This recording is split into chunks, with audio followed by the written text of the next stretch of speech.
Olá, amados e amadas, graça e paz, a paz do Senhor, amém? E hoje eu quero compartilhar um capítulo com vocês, uma palavra, o livro de 1 Coríntios, capítulo 6, do 19 ao 20, que diz: ou não sabeis que o vosso corpo, ele é templo do Espírito Santo, e que habita em vós, proveniente de Deus, e que não sois de vós mesmos, porque fostes comprado por bom preço. Glorificai, pois, a Deus no vosso corpo e no vosso espírito, a quais pertence Deus. 1 Coríntios, capítulo 6, do 19 ao 20. Esta é uma epístola, que Paulo se dirige aos Coríntios. Mas o que eu quero falar com vocês nesse dia é que hoje, que o corpo ele é templo e morada do Espírito Santo, e glória a Deus por isso. Mas será que sempre foi assim? Será que sempre o nosso corpo foi templo e morada do Espírito Santo? Em alguns minutos quero deixar uma palavra para vocês em nome de Jesus. Um só templo. Em Gênesis 5:22, a palavra do Senhor diz que Deus, ele andava com o seu povo, e andou Enoque com Deus, depois que gerou a Matusalém 300 anos, e gerou um filho e filha. Então Deus, no Antigo Testamento, ele andava com o teu povo, e de repente, com o pecado da humanidade, o Senhor decidiu habitar com o seu povo. Nós encontramos essa referência no livro de Êxodo, capítulo de número 25, versículo 8, e diz assim: e me farão um santuário, e habitarei no meio deles. E Deus habitou no tabernáculo, no livro de Êxodo, capítulo 40, do 34 ao 38, diz assim: então a nuvem cobriu a tenda da congregação, e a glória do Senhor encheu todo o tabernáculo. Que coisa maravilhosa! De maneira que Moisés não podia entrar na tenda da congregação, porquanto a nuvem permanecia sobre ela, e a glória do Senhor, ela transbordava, ela enchia todo o tabernáculo.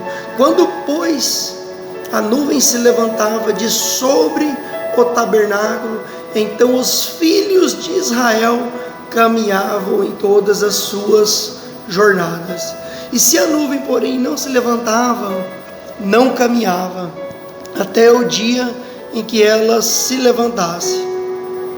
Porquanto a nuvem do Senhor estava de dia sobre o tabernáculo, e o fogo estava de noite sobre ele, os olhos de toda a casa de Israel em todas as suas jornadas.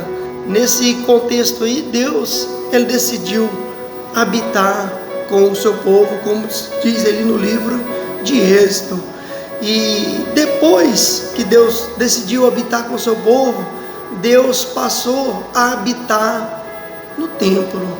1 Reis, capítulo 8, versículo de número 9 ao 11, diz assim: então congregou Salomão os anciões de Israel e todas as cabeças das tribos, os chefes dos pais, dos filhos de Israel, diante de si em Jerusalém, para fazer subir a arca da aliança do Senhor da cidade de Davi, que é Sião.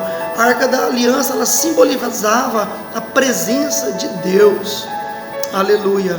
E todos os homens de Israel se congregaram ao rei Salomão na ocasião da festa do mês de Etanim, que é o 7º mês. E vieram todos os anciões de Israel, e os sacerdotes alçaram a arca e trouxeram a arca do Senhor para cima, e o tabernáculo da congregação, juntamente com todos os objetos sagrados que havia no tabernáculo. Assim o trouxeram para cima os sacerdotes e os levitas. E o rei Salomão e toda a congregação de Israel que se congregara a ele, estava com ele diante da arca, sacrificando ovelhas e vacas, que não podia contar nem numerar pela sua quantidade. Aí entra a expiação, como que ela era feita no Antigo Testamento. E assim trouxeram os sacerdotes a arca da aliança do Senhor ao seu lugar, ao oráculo da casa, ao lugar santíssimo, até debaixo das asas dos querubins, porque os querubins estendiam ambas as asas sobre o lugar da arca, e os querubins cobriam por cima a arca e os seus varais, e os varais sobressaíam tanto que as pontas dos varais se viam desde o santuário diante do oráculo, porém de fora não se viam, e ficaram ali até o dia de hoje.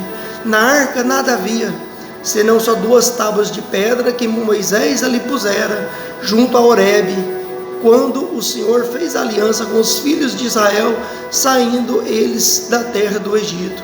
E sucedeu que, saindo o sacerdote do santuário, uma nuvem encheu a casa do Senhor, e os sacerdotes, eles não podiam fazer nada, eles não podiam permanecer em pé para ministrar, por causa da nuvem, porque a glória do Senhor encheu toda a casa.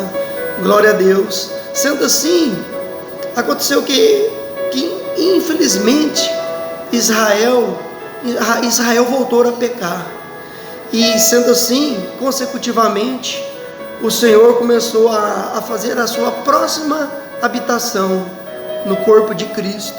No livro de João, capítulo de número 1, versículo de número 14, diz assim: e o verbo se fez carne e habitou entre nós, e vimos a sua glória como a glória do unigênito do Pai, cheio de graça e de verdade.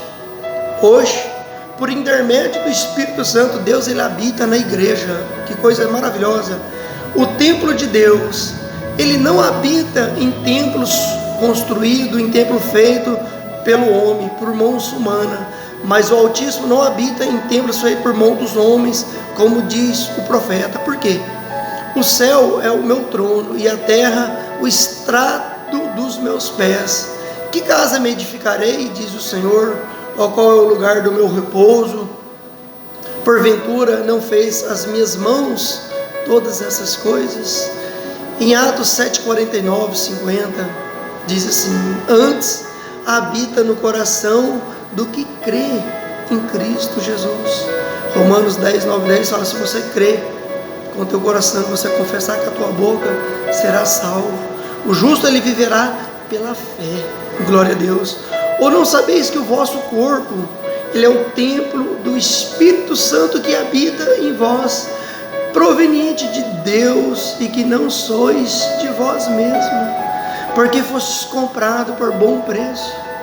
Cada gota de sangue foi por mim e foi por você. Você foi comprado por um preço caro, por um preço justo. Glorificai, pois, a Deus no vosso corpo e no vosso espírito, as quais pertencem a Deus.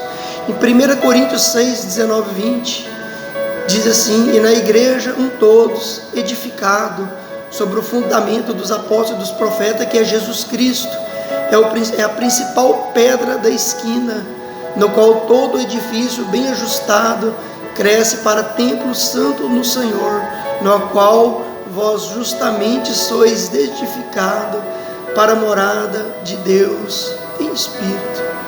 O teu corpo, ele é templo, ele é morada do Espírito Santo.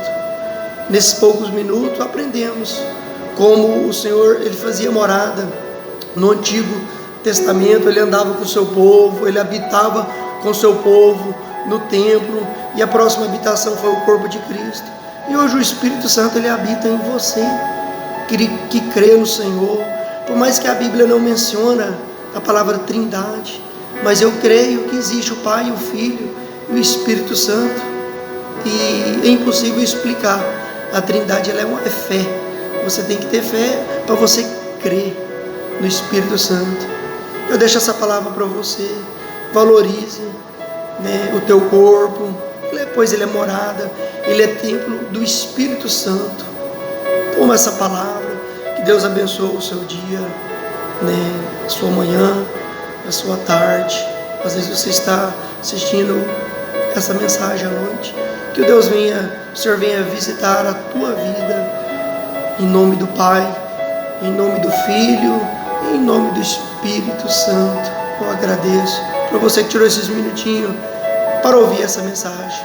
Deus abençoe a tua vida, a tua casa, a tua família, o teu ministério, a tua cidade. Em nome de Jesus. Amém.